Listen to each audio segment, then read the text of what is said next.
أصعب شي بالحياة من يخونك أقرب الناس إلك، زوجتك وأخوك. قصة أحد المتابعين حب يسولف قصته، يقول أنا رجال متمكن وعندي محلات وعندي بيتي وسيارتي، أطلع من الصبح أشتغل وأجيب الجهالي والمرتي، أجيب لهم شنو اللي يحتاجونه وشنو اللي يطلبونه، وأقول خطية ما يخالف أوفرهم شنو اللي يتمنونه. يقول يوم من الأيام قاعد أنا محلي وجت علي شرطة، تهموني فتشي وانا لا بيها ولا عليها، قبضوا علي وخذوني.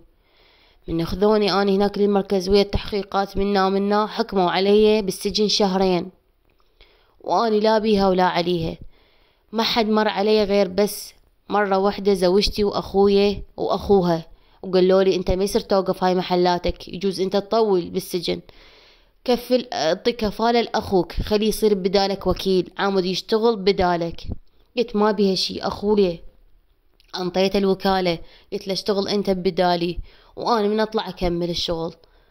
والله وطيت هي الوكالة لاخويا وقلت ما يخالف. ورا شهرين وطلعت من السجن لقيت لا زوجتي ولا اخويا ولا محلاتي ولا بيتي.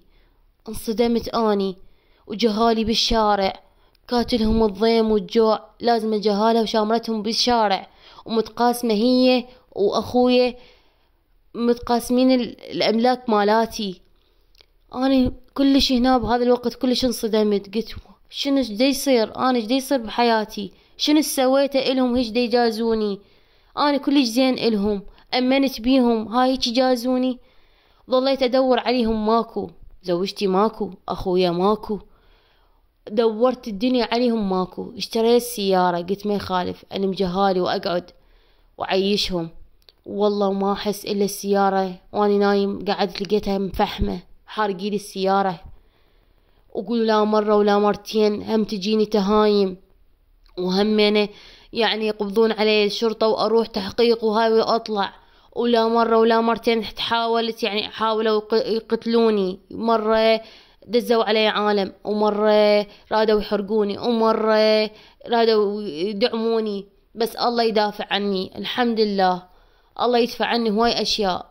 وانا هسه يعني متعجب عليهم، هم اللي يردون مني شنو، فوق ما اخذوا كل املاكي، فوق ما اخذوا كل حياتي ودمروني، هيك يسوون بيه. انا يعني متعجب عليهم، اللي مسوي لهم شنو، هاي هيك الفلوس تسوي بالخوة، وانتي هاي زوجتي هيك تسوين بيه ليش، شنو تقصيري كان وياك اني.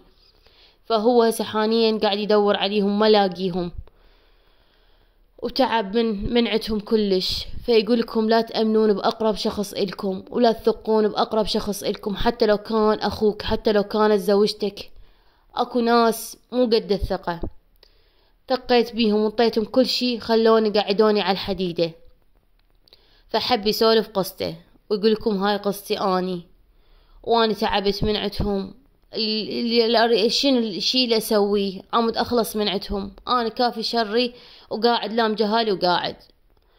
فحبيت اسولفكم هاي القصة تكون عبرة، ويقول لكم لا تثقون باي احد حتى لو كان اقرب الناس الكم. اذا وصلتوا لهنا لا تنسوني باللايك والاكس بلاور حبايبي، وهلا هلا بالكلام والاسلوب، وكل احنا ان شاء الله خوان، واهم شي كلامكم الراقي والحلو. اشوفكم بخير، مع الف الف سلامة، باي باي.